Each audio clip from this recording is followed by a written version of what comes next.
નમસ્કાર દર્શક મિત્રો, ચક્રવાત ન્યૂઝમાં આપનું હાર્દિક સ્વાગત છે અને હું છું યોગેશ રંગપડિયા।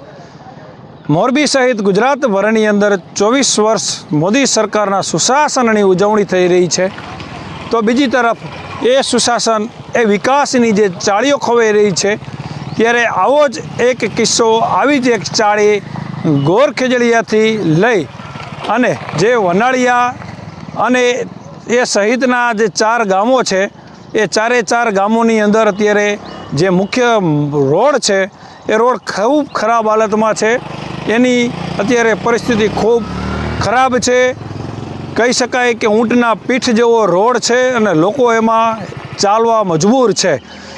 સૌ પ્રથમ તો હું તમને આ વિડીયોના માધ્યમથી આ જે રોડ છે એ રોડ તમને બતાવીશ કે રોડ કેટલી ખરાબ હાલતમાં છે।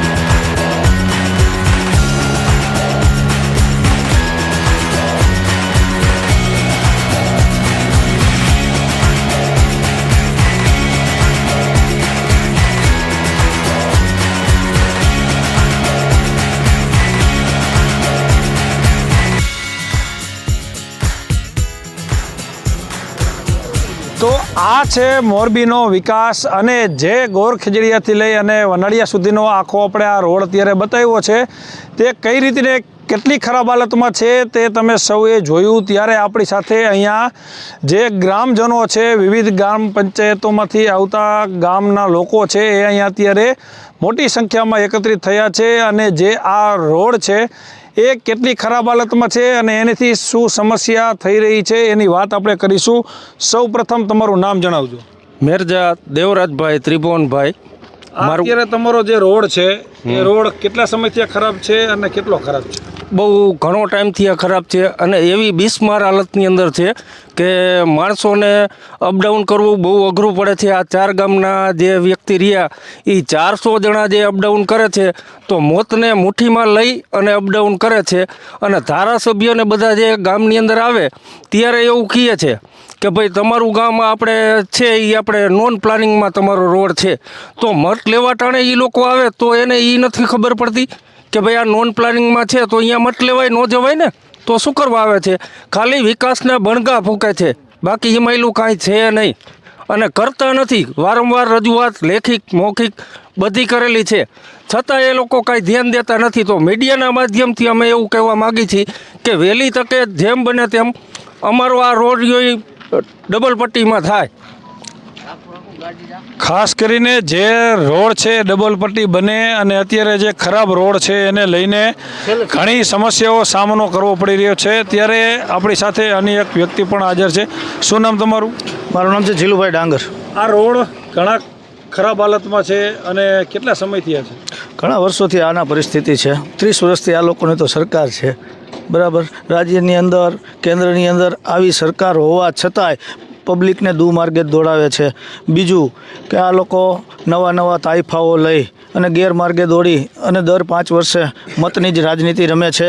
કારણ કે આ રોડની એટલી બધી ભયંકર પરિસ્થિતિ જોવાથી જે વાહનોની અંદર નાના ફૂલકાઓ જે સ્કૂલે જતા હોય છે, કોઈ પણ સમયે ક્યારે પણ એવી ઘટના બની જશે ત્યારે આ લોકોને ધ્યાન આવે છે। રોડ રસ્તા કે પુલ તૂટે તે પછી જ આ લોકોને નજરમાં આવે છે, તૂટ્યા વિના કે કોઈ પણ મૃત્યુ આંખ જોયા વિના આ લોકોને કાંઈ સૂઝતું જ નથી। તો મહેરબાની કરીને આ સરકારની આંખ ખોલવા આપ ન્યૂઝ ચેનલથી આ ગામજનોને સાથે રાખી અને અમે આવતા સોમવાર લગીનો એને અલ્ટિમેટમ આપી છે। જો સોમવાર લગીની અંદર આ રોડ રસ્તાનું કાંઈ પણ કામ નહીં થાય તો ગાંધી જીતિયા માર્ગે અમે નવલખી બાયપાસ રોડે જે આ રોડ ખીજડીયાથી જે સ્ટાર્ટિંગ થાય છે અહીંયા કણે ચક્કાજામ કરશું અને ધરણા પ્રદર્શન કરશું। જ્યાં લગી પણ કામ નહીં થાય ત્યાં લગી ઉઠવાના નથી, આ અમારો સંકલ્પ છે। ખાસ કરીને રોડ તો ક્યાંક ને ક્યાંક પાસ થઈ ગયો એવી વાત ધારાસભ્ય કરે છે, પરંતુ અત્યારે જે રોડ છે એ ખરાબ હાલતમાં છે, તો એ રિપેરિંગ કરવો કેટલો જરૂરી?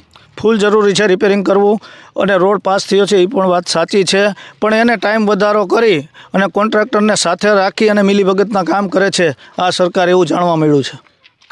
મારું નામ જોસફભાઈ છે, ગામ વનાળિયા. હકીકતમાં સમજો ને તો દુર્લભજી બાપાને રહ્યું ને રાજીનામું દઈ દેવું પડે કે અત્યારે રસ્તાની એવી પોઝિશન છે, માણા કોઈ બાઇક લઈને જઈ રાખે એવી પોઝિશન નથી મોરબી.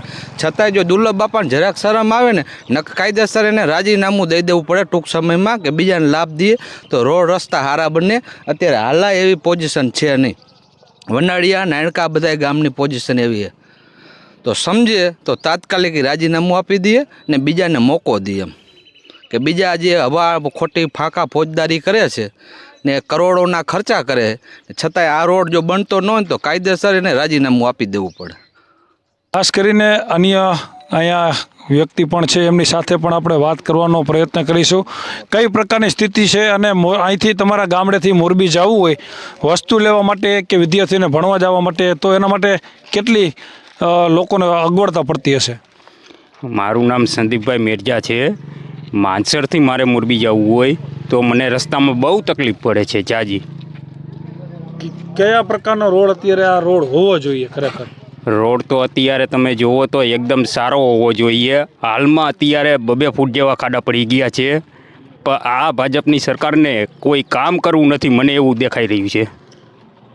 ખાસ કરીને જે રોડ છે એ ખૂબ સારા હોવા જોઈએ. જે રીતે મત લેવા ટાણે કોઈ પણ પાર્ટી હોય, એ ચાહે ભાજપ કોંગ્રેસ કે આપણે એમાં નથી પડવું, પરંતુ જે રોડ અત્યારે ખરેખર હોવો જોઈએ. ધારાસભ્ય પાસે તો કદાચ લાખો કરોડોની સારી ગાડી હશે, પરંતુ અહીંયા જે લોકો ગામમાં રહેતા હોય તેમની પાસે એ પ્રકારની ગાડીની વ્યવસ્થા ન હોય. નાના વાહનોમાં 3 વ્હીલર, રિક્ષામાં, 2 વ્હીલરમાં અહીંથી મોરબી દિવાળી જેવો પરબ આવે છે ત્યારે ખરીદીમાં જશે, ખૂબ મુશ્કેલી પડશે. ત્યારે અન્ય આપણી સાથે એક વડીલ પણ છે. ખાસ કરીને રોડ વિશે આપ શું કહેશો?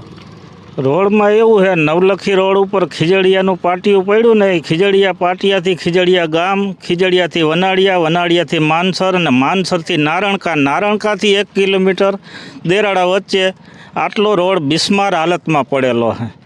એટલે કોઈ પણ સંજોગે માર્ગ અને મકાન વિભાગના અધિકારીઓને મારે નમ્ર વિનંતી છે કે વહેલામાં વહેલી તકે આ રોડ ઉપર ગાબડા એવા પડી ગયા છે કે 4 વ્હીલ ગાડી આવે તો બાઇકવાળાને જવાનો રસ્તો જ નથી. સાઈડ શોલ્ડરનું કામ એ ઉખડી ગયું છે અને બંને બાજુ બાવળ છે. તો વહેલામાં વહેલી તકે આ રોડનું કામ આરંભે ને નવો રોડ પટ્ટી બનાવે ને સાઈડમાં સાઈડ શોલ્ડરનું કામ કરે ને 2 સાઈડના બાવળે કઢાવે. આવી મારી માગણી છે. આમાં કોઈ પક્ષપાત હું કરતો નથી. ખરેખર તો આ જવાબદારી મકાન અને માર્ગ વિભાગના અધિકારીઓનો છે. એ એકવાર આવી અને સર્વે કરે ને જોવે તો એને તરત માલુમ થાય કે આ રોડને કાલે નહીં, આજે નહીં, આજ બપોર પછી કરો. આવી માંગ 4 ગામના માણસોની ઉઠી. અમારે ગમે ત્યારે જવાનું થાય તો એમ થાય કે એક્સિડન્ટ થઈને પડશે નહીં ને, આવી ગંભીર ચિંતા થાય છે.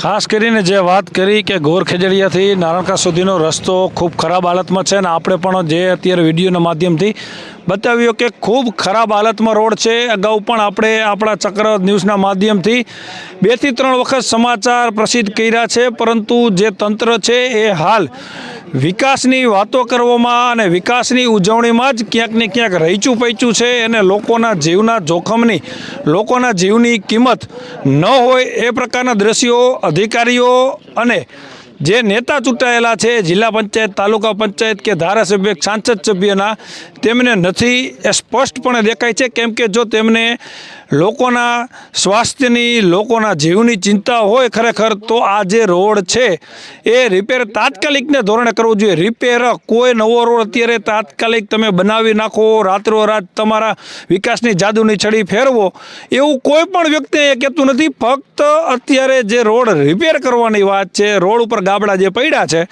એ બુરવાની વાત છે. એ એક બુરી દે એટલે 24 વર્ષના જે સુશાસનના વાતો થાય છે એ ખરા અર્થમાં સાચી ઠરે એવી પોઝિશન છે. નહીં તો અત્યારે એક તરફ જે વિકાસ અને સુશાસનની વાતો થાય છે અને એની પાછળ કરોડોનો ખર્ચો થાય છે, એ પાણીમાં જાય છે. એ પ્રકારના દ્રશ્યો અત્યારે અહીંયા જોવા મળી રહ્યા છે. ચક્રવાત ન્યૂઝ મોરબી.